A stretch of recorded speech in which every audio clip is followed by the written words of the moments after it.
want an instant money, a million perhaps, for your family? Be properly protected. Dahil kung mahal mo talaga ang pamilya mo, put it in writing. Ngek, insurance lang pala. Siguro yan yung nasa isip mo na ngayon, no? Kung halimbawa, ayaw mo, skip mo na ang video na ito. Pero kung talagang mahal mo ang pamilya mo, ipagpatuloy mo. Kung ang concern mo naman, gusto mo sana ng insurance for your family, kaya lang namamahalan ka. Kumbaga, dagdag gastos ba? Ganito, may strategy na dapat kang gawin dyan. BTID. Buy term, invest the difference. Ano yun? Ibig sabihin, kumuha ka ng term insurance para murang premium lang ang babayaran mo. At yung difference ng perang pwede mong ipunin, ilagay mo sa ibang investment para mas lumago ito. Intindihin muna natin ang significance ng protection or insurance. Ganito ang senaryo kasi ng isang tao, di ba? Nagtatrabaho para sa mahal sa buhay. Ikaw itong nagtatrabaho para sa iyong pamilya. Kayod ka ng kayod para mabigyan sila ng magandang buhay, para mabigyan ng comfortable life. Ngayon, syempre, dahil ikaw, hindi naman natin alam ang takbo ng panahon, pag halimbawa, anong mangyayari sa family mo kapag ikaw ay nag-exit sa mundong ito? Babalik sila sa poverty. Now, ang solusyon para patuloy pa rin na nandun sila sa comfort level, di ba? Ay dapat may insurance ka. Ikaw na nagtatrabaho para sa iyong pamilya. Para kapag halimbawa, meron ka nitong protection or insurance at nag-exit ka sa mundong ito, ang family mo hindi magiging kawawa. Bakit? Kasi may insurance na sasalo sa kanila. Happy sila dahil meron kang naiwan for them. At syempre, kung mataas pa ang iyong face amount, maaari pang mapunta sila dito sa luxury level. Yan po ang significance ng insurance. Ito ay para sa iyong family, para hindi sila mag-struggle financially. Rule of thumb for you to know how much insurance coverage ang kukunin mo is annual income times 10. Kung gusto mo naman na more than that, then do the dime method. May video na ako na ginawa on how to do this. You can refer to that. Ang link ay nasa description box below. Na-mention ko nga na ang best strategy for you to have the best of both world, meaning having the benefits of providing for your family while you are alive and even after life, is BTID. Buy term, invest the difference. The beauty of most 18 is you can apply for a face amount na enough sa need mo. Halimbawa, ikaw ay 35 years old ngayon and you want to have a face amount of 5 million pesos. Then, ang premium na babayaran mo for that is only 29,150 pesos sa buong taon or 2,429 per month or 81 pesos per day. Ngayon, ang computation nito is ganito lang. Pumili ka kung anong face amount ang gusto mo and you have to divide lang yung face amount na yon with 1,000 kasi nga, yun po yung pricing ng insurance. Then, i-multiply mo sa rate as per your exact age. Ang mode of payment ng most 18 ay quarterly, semi-annual, and annual. Kaya kung halimbawa, quarterly ang napili mo, i-divide mo lang sa 4 para makuha mo ang quarterly premium payable mo.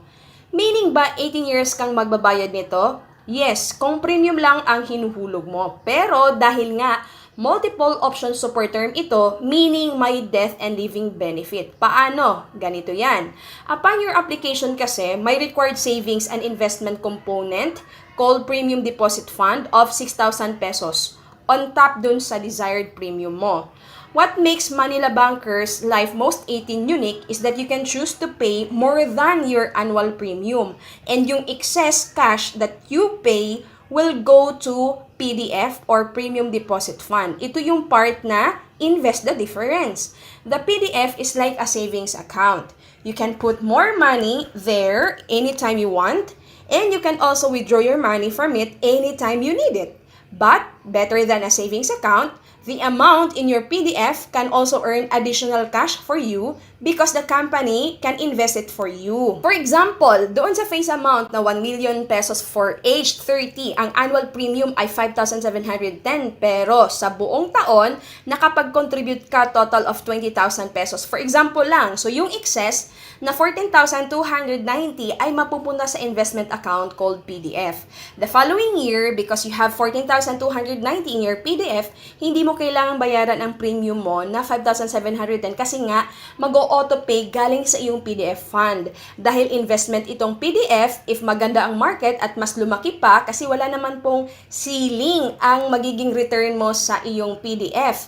So maaari yung another 2 years mo, hindi mo kailangang bayaran kasi nga covered or may naiwan dun sa PDF. Ang PDF mo, growing every year yan. It can grow that you don't have to contribute anymore because the PDF can already cover your annual premium until the 18th year of the policy.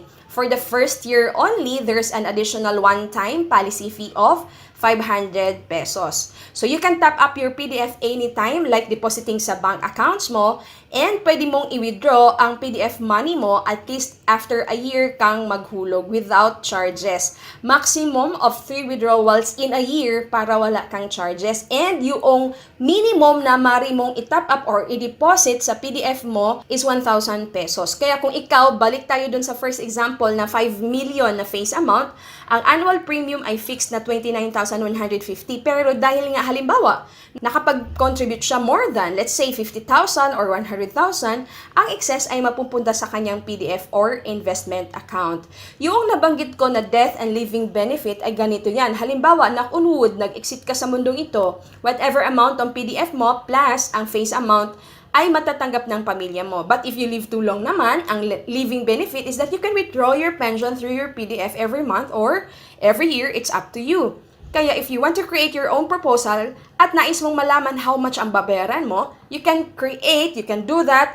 May link and video tutorial nasa description box below. Ito yung example ng proposal na maaari mong maggaya, 'di ba? Para at least makita mo talaga yung value. Kung ikaw ay 35 years old nga, ito, in example lang natin, 35 years old at kumuha siya ng 5 million na face amount. So, ito nga yung kanyang annual premium, di ba?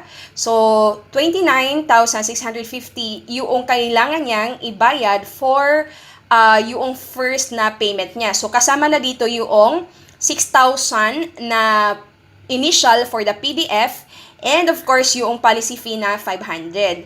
Ngayon, syempre, kung mapapansin mo, dito sa kanyang annual contribution, maaari niyang iset to 100,000. It's up to you. Maaari kang makapagdagdag more than, di ba, 100 kasi nga pwede kang mag-top up every month, di ba, 5,000, 1,000, depende sa'yo. Ngayon, yung excess kasi, dito sa example natin, ito yon, di ba, ay mapupunta sa kanyang PDF. Kaya, yung premium, fixed yung premium niya, di ba, na 29,150. Dahil, yung excess na pera, 'di ba? Nag-grow 'yon, mapupunta dito sa investment.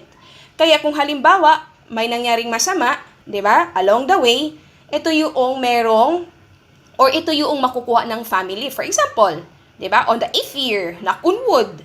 Ito yung matatanggap ng family, the face amount of 5 million plus the earnings doon sa kanyang investment side. Now, you do naman sa living benefit, then, along the way, you can withdraw at least after a year, diba? Kung halimbawa, nakapaghulog ka 100,000 and then the following year, gusto mong mag-withdraw.